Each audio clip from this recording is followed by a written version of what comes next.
Shalom Pak Bu, semua baik-baik, puji Tuhan. Buat Anda yang onsite maupun yang online yang tidak sempat hadir, persoalannya bukan onsite atau online-nya, bagaimana kita on fire enggak. Yang terpenting adalah on fire. Ketika kita on fire berarti di situ sudah ada tanda-tanda kehidupan. Kenapa ada tanda kehidupan? Karena di situ ada hidupnya Allah. Baik Pak Bu, saya ingatkan kepada kita semua, ya selamat datang buat Anda yang kali pertama hadir maupun juga Anda yang mengikuti cara online juga. Selamat bergabung dengan kami, khususnya buat Anda yang on-site. Setelah ibadah ini tidak langsung balik, tentu bertemu dengan staf saya akan membagikan visi dan misi gereja di tempat ini. Dan ketika Bapak Ibu mempunyai pergumulan, kami juga akan topang di dalam doa, selalu berdoa buat Bapak Ibu sekalian.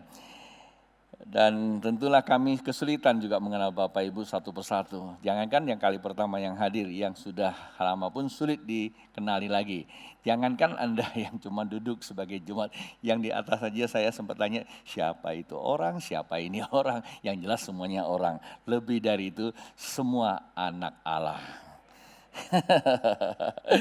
Baik Pak Bu, masih ingat bulan November kita sedang membahas sebuah persekutuan keintiman. Kita sudah memasuki tanpa rasa dan minggu-minggu terakhir pada bulan November.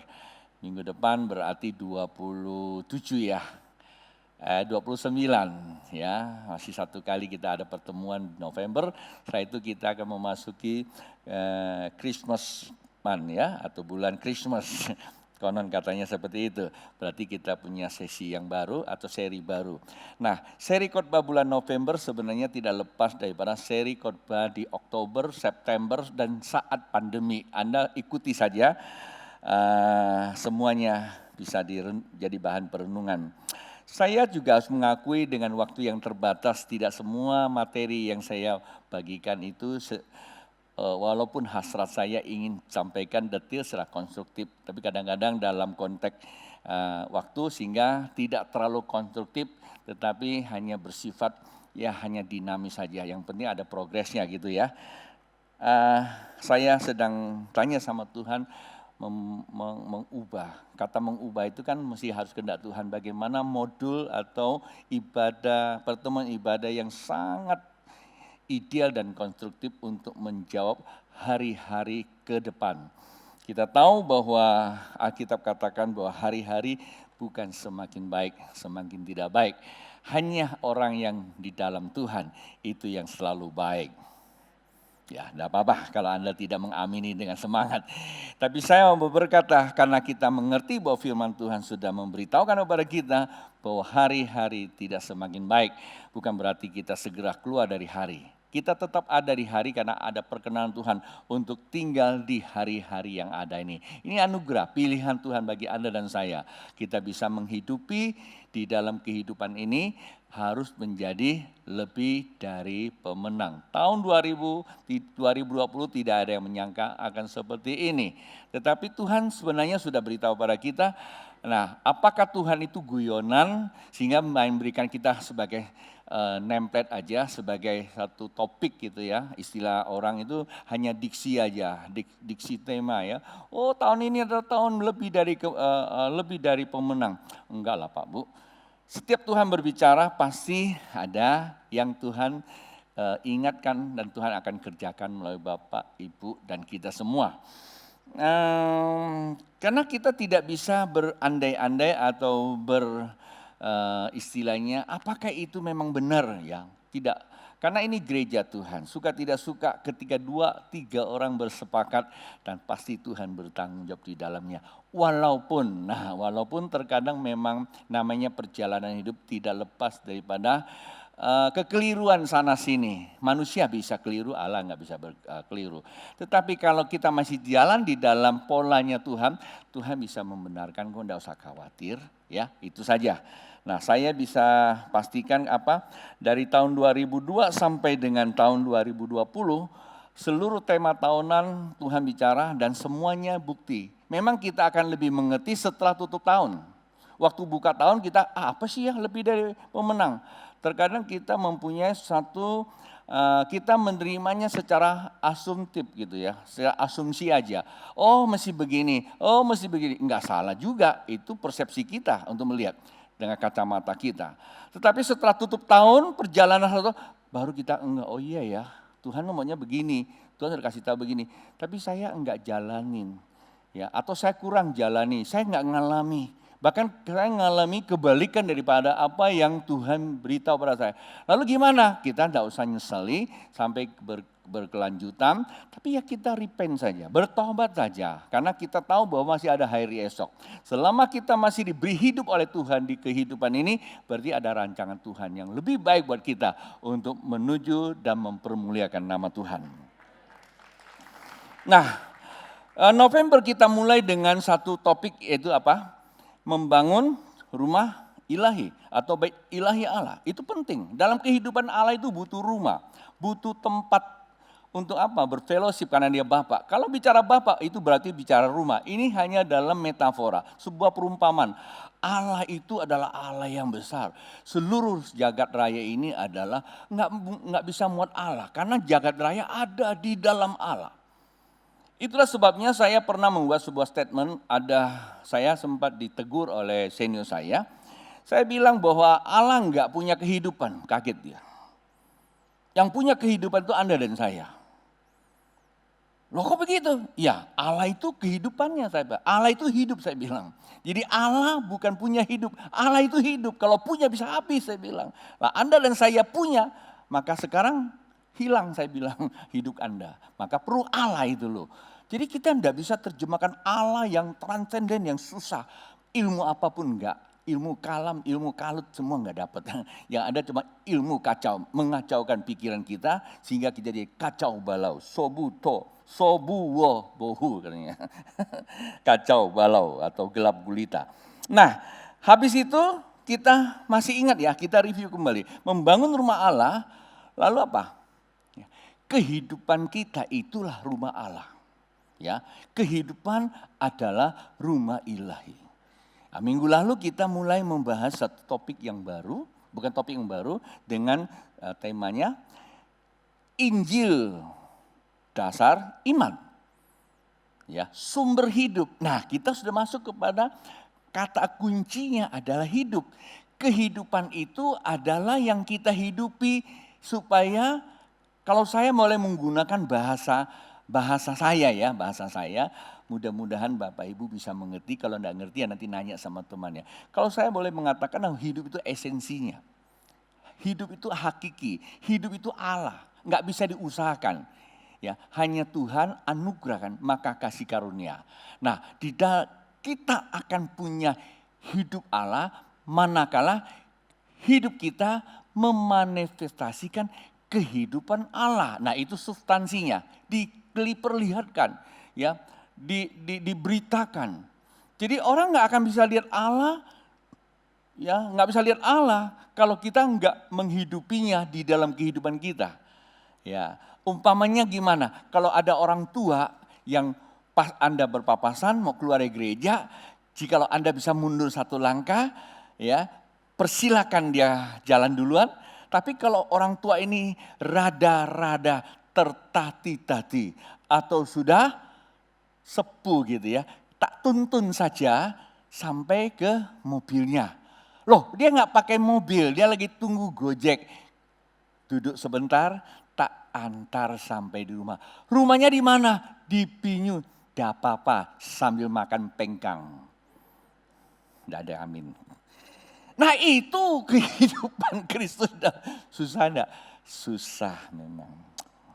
Itulah kita perlu penyaliban. Nah minggu ini apa yang kita belajar Pak Bu? Minggu lalu saya kunci dengan kalimat terakhir di Amos. Saya pakai kitab Amos minggu lalu dan minggu ini masih bicara tentang Amos. Kenapa? Karena kitab Amos ada kolerasi dengan membangun pondok Daud, bukan kemah Salomo. Nah di situ menarik buat saya untuk saya share buat Bapak Ibu sekalian. Apa itu pondok Daud dalam perspektif Alkitab dan relevan dengan kekinian. Ya, Nah, selama ini kita pun sudah banyak belajar. Jadi minggu lalu dikatakan bahwa Injil adalah Injil dasar iman, sumber hidup. Lalu minggu ini kita mau bahas satu topik dari kitab Amos. Saya gantung ayat ini karena sore saya minta dibacakan. Amos pasal 5 ayat yang keempat, Pak Bu. Perhatikan di sini. Amos pasal 5 ayat keempat saya bacakan, tolong diperhatikan. Sebab beginilah firman Tuhan kepada kaum Israel. Kata Israel itu bisa mewakili Anda dan saya. Bisa juga pada masa itu dan juga bisa pada masa ini dan setiap masa. Dan kita perlu seperti ini. Apa kata Alkitab? Carilah aku maka kamu akan hidup. Sama-sama, carilah aku maka kamu akan hidup. Sekali lagi, carilah aku maka kamu akan hidup. Nah, kata kuncinya di sini yang saya mau tekankan adalah Tuhan dan hidup. Tuhan dan hidup ini dua hal yang tak terpisahkan, satu kesatuan. Kalau Anda bicara Tuhan, berarti bicara hidup. Kalau bicara hidup, haruslah bicara Tuhan. Maka dua hal yang tak terpisahkan. Nah, disitulah saya meletakkan tema hari ini adalah hidupnya Tuhan atau hidup ilahi bagi apa? Bagi kehidupan. Karena kehidupan itu menyatakan Allah di dalam kehidupan kita. Hidup ada garansi Tuhan, garansi Allah bagi setiap manusia. Ini bicara personality, bicara kepribadian kita, bicara person yang enggak bisa diwakili loh Pak Bu. Ini hidup tuh enggak bisa diwakili. Ya. Saya kira sebagai ilustrasi kehidupan kita juga kalau orang sakit tidak bisa diwakili. Aduh kamu gak usah sakit deh, saya yang sakit aja. Karena kamu masih berguna, masih dipergunakan gitu loh. Ya terkadang bapak-bapak, ibu-ibu kalau punya anak suka begitu tuh. Anaknya sakit, kadang-kadang ya kalau bisa tukaranlah papa mama yang sakit, kamu yang sehat. Karena ada yang begitu, tanda kasihnya seorang ayah, seorang ibu terhadap anak kan betul gak? Maka ada seorang hamba Tuhan berkata, ribuan salah yang ditimbulkan oleh anak masih diampuni oleh ayah dan ibu orang tua. Tapi sekali kesalahan orang tua, tiada ampun dari anak. Ini ini sebuah statement dari seorang hamba Tuhan. Perkataan itu menarik buat saya untuk menyampaikan juga. Nah, bukankah kita sebagai orang tua bisa berkata seperti itu ketika kita punya anak? Kita akan merasakan betapa kita punya beban. Kata Amos itu adalah beban hidup atau beban hidup ya. Kata Amos dalam bahasa aslinya adalah beban hidup. Kata Amos dalam bahasa Ibrani. Apa yang dia pikul bebannya? Bebannya adalah Israel. Dia diminta oleh Tuhan untuk menanggung sebuah beban. Maka dia berkata, nah seorang ayah akan terbebani, seorang ibu akan terbebani jikalau anaknya dalam keadaan apa? Dalam keadaan sakit. Bapak ibu kalau saya cerita begini yang punya anak pasti akan mengalami. Saya masih ingat anak saya tidak sebut anak yang mana. Ketika dia sakit, saya cuma bilang satu, kalau boleh tukaran sama saya. Sedih banget. Dibungkus pakai pakai kain. Kesana kesini kayaknya udah nggak ada pertolongan. Bawa ke dukun, bawa ke sana, bawa sini, tetap aja. Saya belum kenal Tuhan. Ya, tapi saya punya Tuhan. Saya panggil semua Tuhan. Karena saya memang banyak berkeliaran kemana-mana istilahnya tanda petik ya banyak berpergian. Saya kenal seorang dokter di Jakarta yang cukup ahli dan dokter anak. Atau masih ada nggak sekarang. Nah saya teringat dia, saya bawa ke tempat dia. Dia bilang, ya Ton kok ini anak sampai ini hari baru kamu bawa pada hari Minggu loh. Dan cuma dikasih satu obat aja itu anak. Kita bisa merasakan, Pak Bu. Jikalau kita udah punya keluarga, kita punya anak, baru kita bisa merasakan betapa Tuhan mengasihi kita. Buat kita yang kalau sampai kita sudah punya keluarga, nggak bisa merasakan Tuhan seperti kita mengasihi anak kita, Nah itu dia masalahnya, perlu pemulihan. Ada persoalan dengan apa? Dengan mentalnya. Oke, nah pertanyaannya mengapa harus mencari Tuhan? Kan gitu loh ya. Kenapa Amos katakan, mesti cari Tuhan supaya ada hidup. Berarti ketahuan Tuhannya enggak ada. Boleh dong kita menggunakan bahasa seperti, kata mencari berarti ada kehilangan Tuhan. Akibat kehilangan Tuhan juga tidak ada hidup, berarti mati. Nah sebenarnya ini mengembalikan pemahaman kita tentang kejadian. Sederhana kan, betul nggak? Karena Adam Hawa tidak mentaati firman, maka kehilangan Tuhan itu. Akibatnya apa? Mati. Kematian dia itu matinya apa? Bukan mati fisik, mati manusia batinianya. Karena dalam manusia ada dua hidup. Ya, hidupnya manusia itu sendiri adalah namanya hidup secara lahir. Kita semua ya, hidup secara lahir di kehidupan.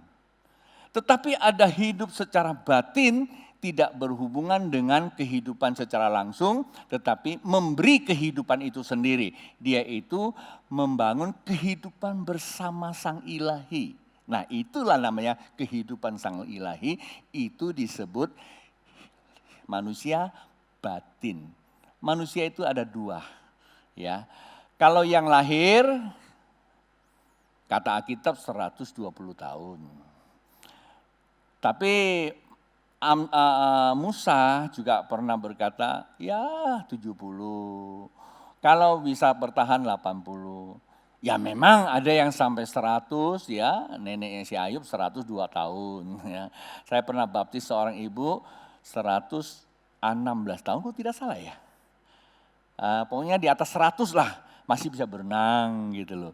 Jadi memang relatif ya, tetapi pada akhirnya ini akan kembali ke apa? Seorang hamba Tuhan berkata, apalah aku ini ya Tuhan, seonggok tanah yang Tuhan hidupi menjadi kehidupan Tuhan di tengah kehidupan ini.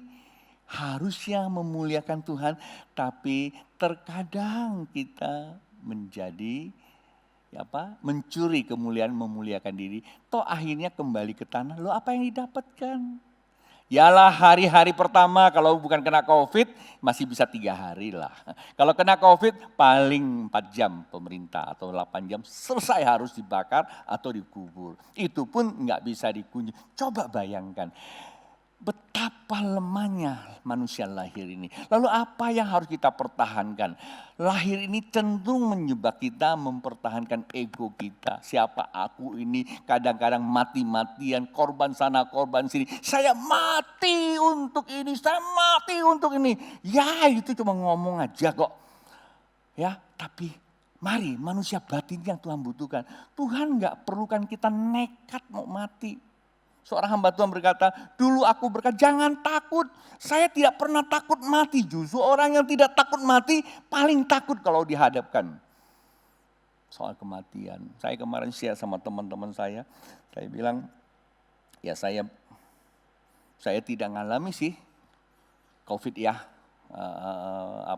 Positif, saya bilang entah udah pernah atau enggak saya nggak tahu juga karena saya nggak pernah tes. Tapi Tuhan bilang waktu saya datang sama Tuhan bilang sama saya, Ton, yang kamu persoalkan bukan positif negatif, yang penting kamu tetap sehat. Amin Tuhan, itu yang pegang. Jadi saya kasih tahu sama jemaat, jangan usah urusin positif negatif, yang penting sehat, jaga kesehatan, jaga ketertiban, jaga kebersihan, jaga jarak, ya itu yang penting. Ya, jangan saya ngomong gitu, lalu nanti semua cengkeraman lagi bermasalah. Oke, mengapa harus dicari? Nah, saya pikir saya akan perlu mengembalikan, meminjam ayat-ayat yang saya pernah baca minggu lalu, hanya satu ayat sih sebenarnya. Itu di Amos pasal yang ke-5 ayat ke-7. Dikatakan demikian ya, mengapa kita harus mencari Tuhan supaya ada hidupnya, ya, supaya bisa hidup. Karena apa? Nah, disinilah jawabannya. Hai kamu yang mengubah keadilan menjadi ibu dan yang mengempaskan kebenaran ke tanah. Maksudnya apa Pak Bu? Artinya orang yang memandang kebenaran itu dengan sebelah mata. Saya ingetin, ini filosofi. Ya, heran. Kalau kamu sering kali lihat ada, maaf ya kalau yang lagi sakit mata atau operasi katarak, saya juga pernah gitu ya. Saya operasi katarak, pasti mata saya diapain? Ditutup. Nah, kalau saya operasi di luar itu saya nggak istirahat. Tutup, saya masih jalan-jalan. Ketemu teman dibilang apa? Mata saya dia bilang apa? Ayo coba, bisa nggak? Kayak bajak laut aja. Saya nggak ngerti ya, kenapa tutup sebelah mata selalu diidentikan bajak laut. Kalau bajak laut konotasi apa? Kan negatif kan? Betul nggak? Nah, janganlah kebenaran jangan dipandang seperti itu. Maksudnya apa? Kita membajaknya dengan pola pikir kita sehingga kebenaran tidak jadi murni lagi gitu loh. Maksudnya apa pola pikir kita? Logikanya kita yang terbatasi. Kita tuker yang benar, yang ilahi. Sebenarnya gini, saya suka menggunakan satu statement begini.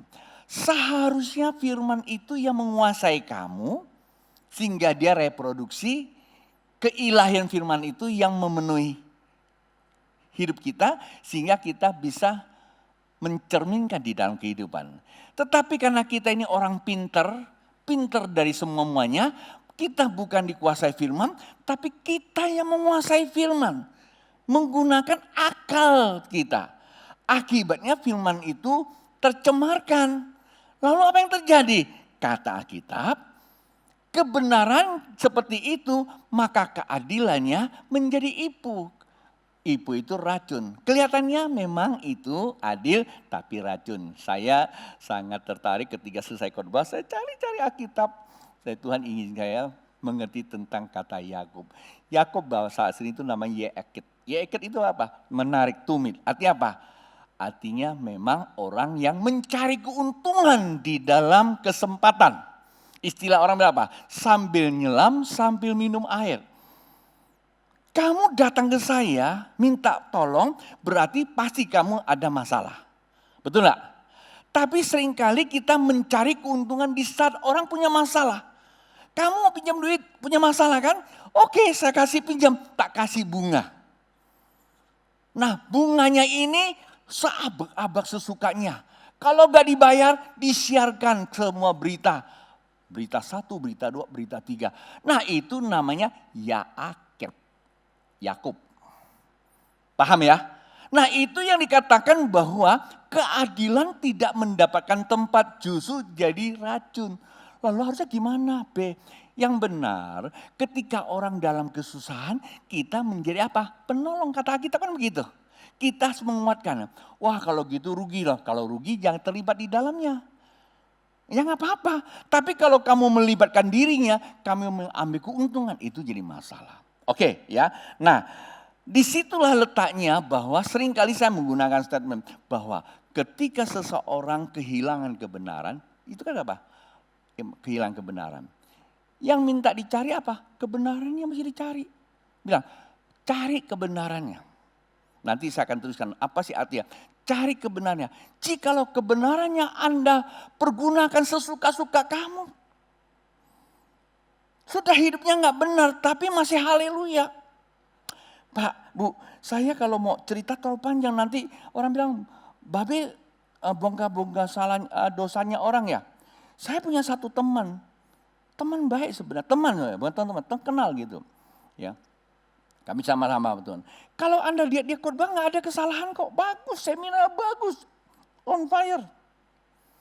Tapi sekian tahun dia berselingkuh dengan seorang gadis yang harusnya jadi anak didiknya. Saya ketebokar, teman saya yang nangkep lagi. Dia bilang, aduh Be, kasihan kita seret dia. Pendeta loh. Kan masuk TV kan ya. Saya tidak ulangin, tapi saya ingatkan kepada kita, ya ingat perhatikan baik-baik. Kenapa? Karena kita tidak menghargai kebenaran. Kita cuma tahu kebenaran. Kita tidak kenal kebenaran. Kita tidak membiarkan kebenaran itu tumbuh. Akhirnya kita kehilangan logika cara berpikir itu Pak Bu. Nah, itulah sebabnya karena kebenaran ditukar, maka akibatnya apa? Saya kemarin sudah singgung, kerusakan mental. Jikalau kebenaran kita tertukar, tercemarkan, maka mental kita rusak, akibatnya dekadensi moral atau kemerosotan moral kita. Moralitas itu adalah pondasinya kehidupan. Kehidupan perlu etika. Orang nggak bisa lihat siapa kamu, melihat attitude hidupnya kamu. Attitude kehidupan kamu itu membuktikan siapa kamu. Sikap dan perilaku. Paham nggak sih? Contoh sederhana Pak Bu ya. Maaf ya saya tidak singgung. Di bangku itu ada tanda panah merah. Bukan untuk orang khusus. Khusus tidak untuk diduduk. Begitu kita lihat kita langsung ngerti. Namanya attitude kita benar. Kita tidak akan duduk. Kan enak. Tapi terkadang kita, ini tempat saya duduk. Enak di sini. Pas. Matching. Ya, langsung ke depan. Gak dikasih tahu. Mungkin gak langsung ngomel tapi hatinya. Gereja macam-macam sekarang. Siapa ini manajemennya? Siapa yang ngatur nih? Ini pasti Gideon nih. Itu mentang-mentang Gideon diangkat jadi penatua. Udah botak lagi. Gak ada yang ngomong itu sih, saya tambahin aja. Maaf ya. Bangkit. Ini enggak etis gitu loh ya. Tanpa kita sadari kan, memang kita punya hak ngomel-ngomel, punya hak. Tapi Alkitab katakan nanti ada penghakiman. Oke ya, kita enggak lama-lama. Kenapa mesti dicari kebenarannya? Pertama, kebenaran karena tertukar. Dan apa sih kebenaran itu sendiri? Ya, masih ada berapa menit. 24, Yohanes pasal 4 ayat 24 Pak Bu, tolong diperhatikan, ini ayat udah biasa lah kita baca ya. Yohanes pasal 4 ayat 24 berkata seperti ini, Allah itu roh, perhatikan Allah itu bukan patung, bukan benda, enggak usah kamu pakai benda-benda ya. Dan barang siapa menyembah dia harus menyembahnya dalam mana? Dalam roh dan kebenaran. Jikalau kebenaranmu sudah terempaskan, kemana kamu cari? Suka tidak suka kamu cari ke gereja, cari ke gunung, cari ke laut, cari kemana ke kota, cari keramaian. Tidak salah kalau kamu punya kerinduan. Tapi bermasalah kalau kamu punya konsep seperti itu. Bukan ketemu Tuhan, kamu ketemu ego kamu. Nah yang namanya ego itu rumahnya hantu. Kalau kamu nggak ada Tuhan di situ. Pernah dengar nggak? Ego seseorang kalau sudah dibersihkan, ya rohnya keluar. Roh itu akan keliling kemana-mana. Langsung juga Tuhan pernah tanya si Ayub. Ya dia tanya si Ayub. Kemana mereka pergi keliling? Ya emangnya aku tahu katanya. Lalu dia nggak dapat tempat. Kenapa? Yang sana egonya semua ada isi. Dia kembali lagi, ini egonya nggak isi. Kenapa? Udah bersih tapi dia mau cari Tuhan tapi tidak benar. Ngerti nggak? Cari Tuhan kemana-mana itu kelihatannya benar tapi itu nggak benar. Setan masuk ke dalamnya. Nggak sendirian loh Pak Bu. Langsung terjadi yang namanya multiplikasi eksponensial.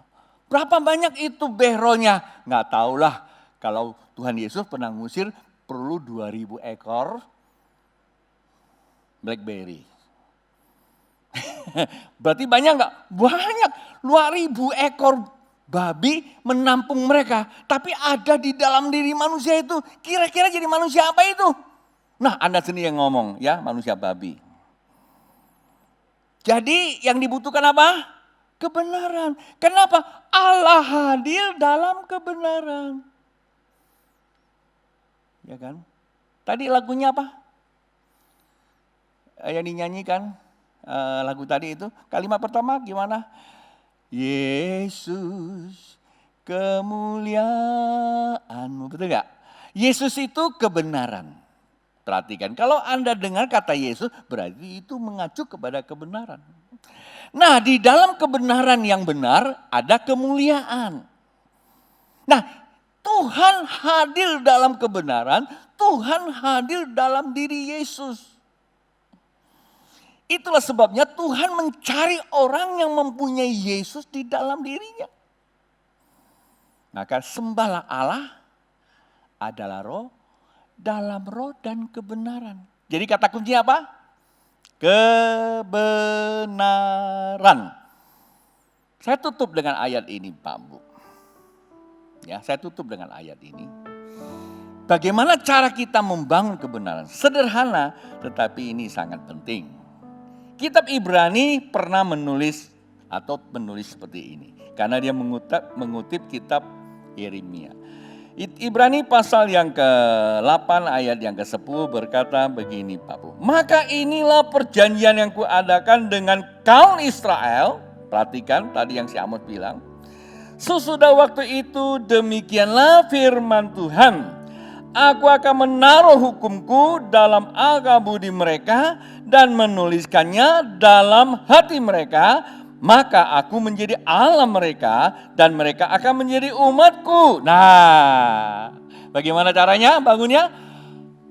Taruhkan firman Tuhan itu dalam akal budi. Kata akal budi itu apa? Halo, akal budi itu apa? Coba kita lihat ayat ini, akal budi itu. Yeremia pasal 31 ayat 33 berkata begini. Ini sebenarnya ekuivalen daripada ayat itu. Tetapi beginilah perjanjian yang kuadakan dengan kaum Israel sesudah waktu itu. Demikianlah firman Tuhan. Apa itu? Aku akan menaruh Tauratku dalam batin mereka dan menuliskannya dalam hati mereka. Maka mereka akan maka aku akan menjadi Allah mereka, mereka akan menjadi umatku. Manusia batinnya Pak Bu, bukan manusia lahirnya. Manusia lahir ditentukan manusia batin. Manusia lahir itu adalah kehidupan. Manusia batin itu adalah hidupnya sendiri. Manusia batinnya itu mati karena tidak mentaati firman Tuhan. Maka perlu mencari Tuhan, cari kebenarannya. Kebenarannya adanya di sini Pak Bu. Dipercayai. Maka menyembah Tuhan itu modalnya cuma satu, percaya.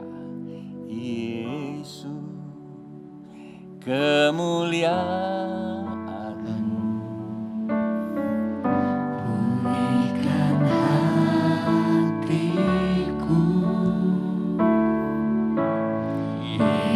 Yesus kemuliaan-Mu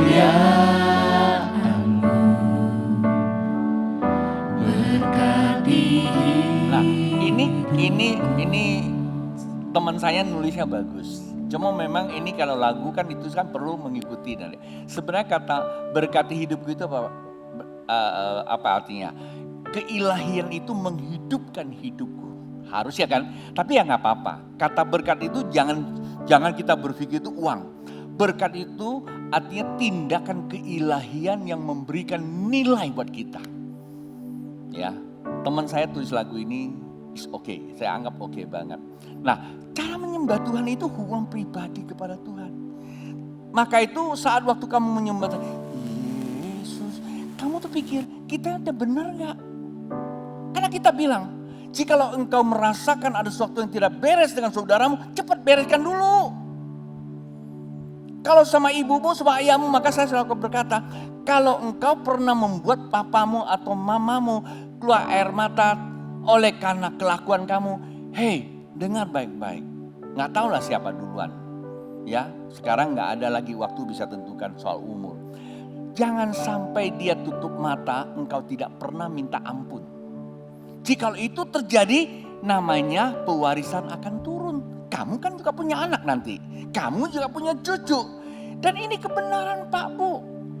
Ada kutuk warisan, ada tanggung jawab pribadi dalam kitab Yesaya katakan. Itu sangat penting.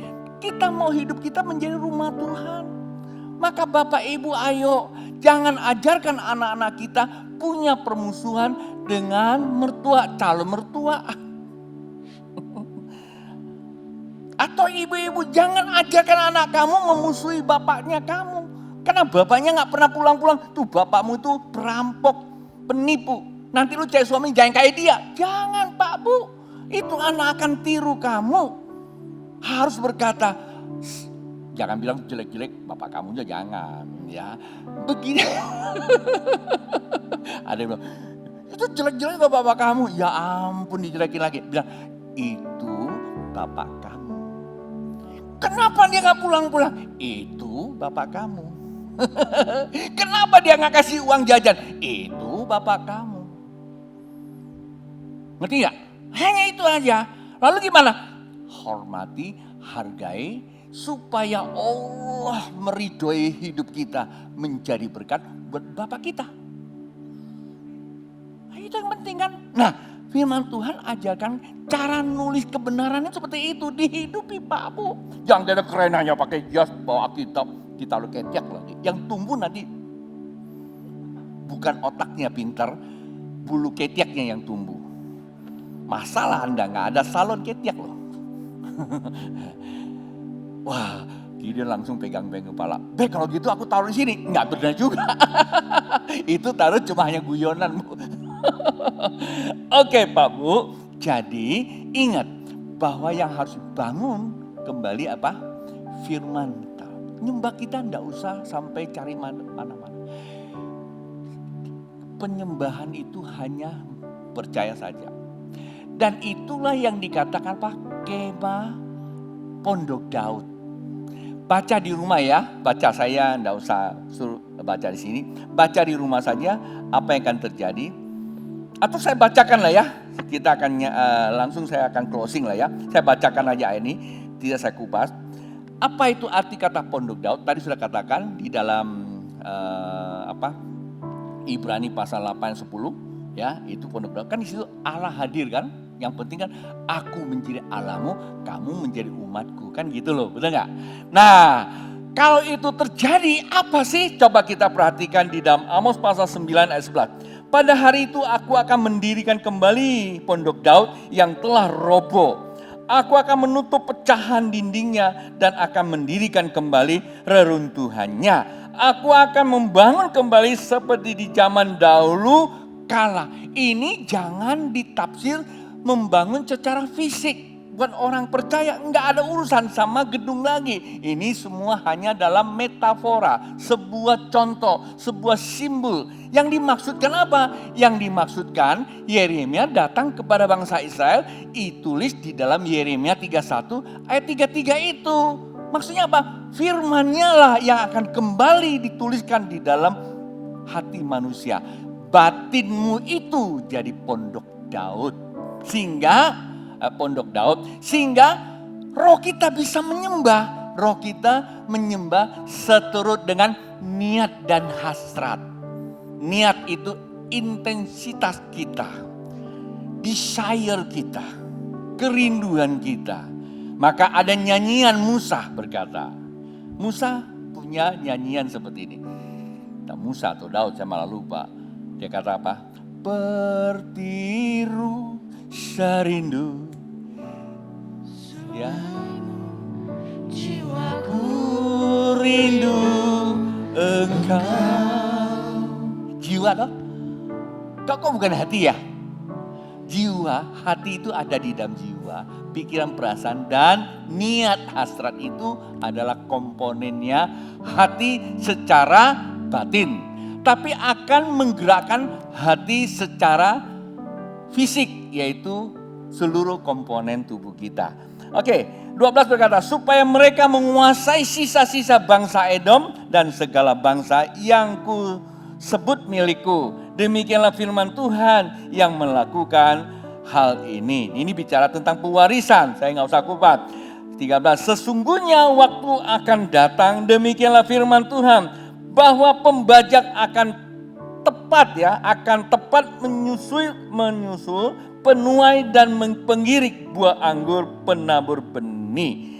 Gunung-gunung akan meneris anggur baru dan segala bukit akan kebanjiran. Anda perhatikan ini baik atau tidak baik, positif atau negatif. Jelas ini positif. 14, aku akan memulihkan kembali umatku Israel, berarti Anda dan saya. Mereka akan membangun kota-kota yang licin, tandas dan mendiaminya. Ini bicara tanah perjanjian. Mereka akan menanami kebun-kebun anggur dan minum anggurnya. Mereka akan membuat kebun-kebun buah-buah dan makan buah-buah. Kemarin saya sudah dapat buah dari beberapa jemaat yang dengar nasihat saya. Tanamannya sudah berbuah-buah. Ya, 15. Maka aku akan menanam mereka kemana di tanah mereka, dan mereka tidak akan dicabut lagi dari tanah yang telah kuberikan kepada mereka. Firman Tuhan Allahmu. Pak Bu, jikalau Pondok Daud dibangun kembali, apa itu? Worship. Dan itulah janji kita.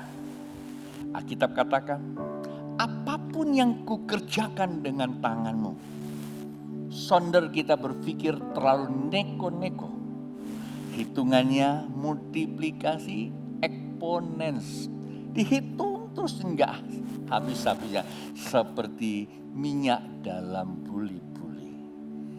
Dia akan berhenti kalau kita berhenti untuk mengeksplorasinya.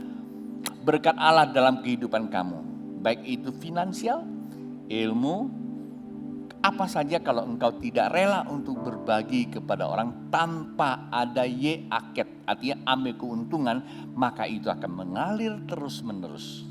Jikalau kita memberi karena ada keuntungan, entah itu cuma terima kasih, entah juga perhatian, apa saja, itu namanya aket. Kita mencari keuntungan atas perbuatan kita, berhentilah surga terhadap kita. Mari bangkit berdiri Pak Bu. Yesus, kemuliaan-Mu pulihkan hatiku. Yesus, kemuliaan-Mu berkati hidupku.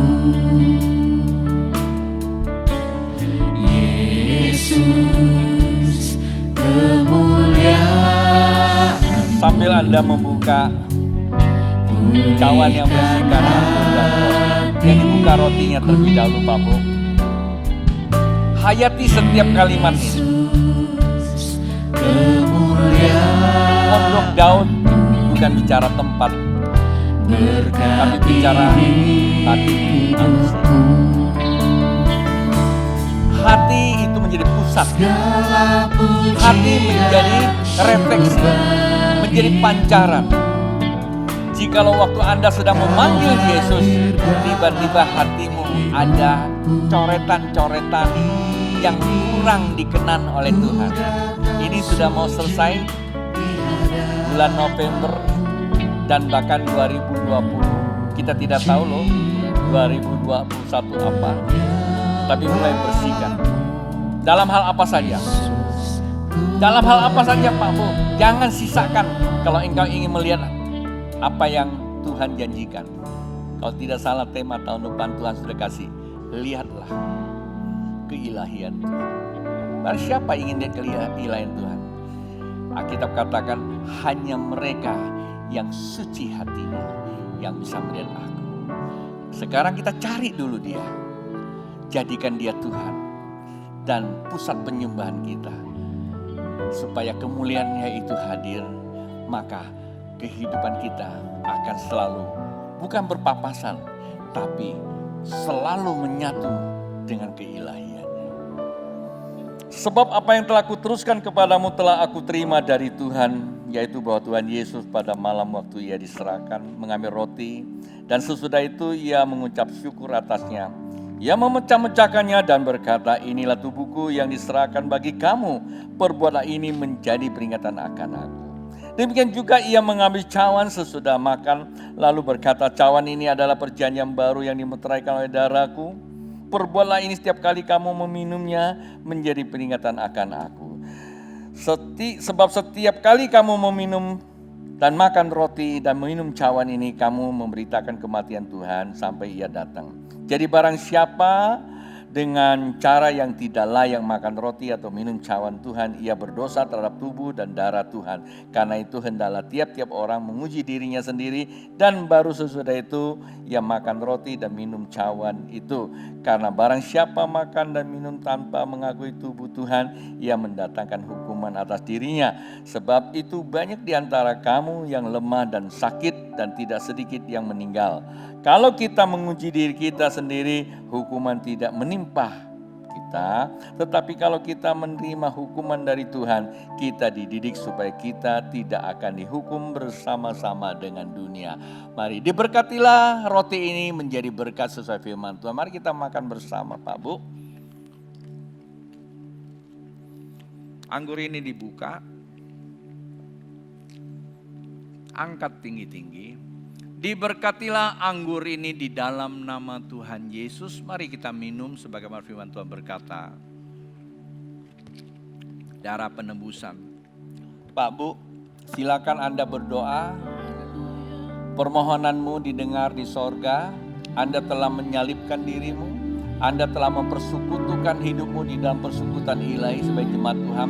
Orang yang berkenan pada Tuhan, doanya dikenal. Bapa di sorga, berkat-Mu atas jemaat-Mu, berkat-Mu atas seluruh bagian mereka. Apapun yang mereka gumuli ya Tuhan, Engkau sudah mencukupkannya. Engkau berikan hidup dan supaya hidup mereka penuh kemuliaan-Mu. Tentulah yang sakit mengalami kesembuhan. Persoalan-persoalan keluarga, rumah tangga sudah ada jawabannya. Ekonomi, usaha, pekerjaan, Tuhan campur di tangan dalamnya. Tuhan telah membukakan pikiran baru. Tuhan telah meluruskan jalan mereka supaya apa yang mereka capai untuk memuliakan Tuhan. Segala apa yang mereka lakukan di dalam ketuhanan, maka Allah turut bekerja mendatangkan kebaikan. Sama-sama katakan.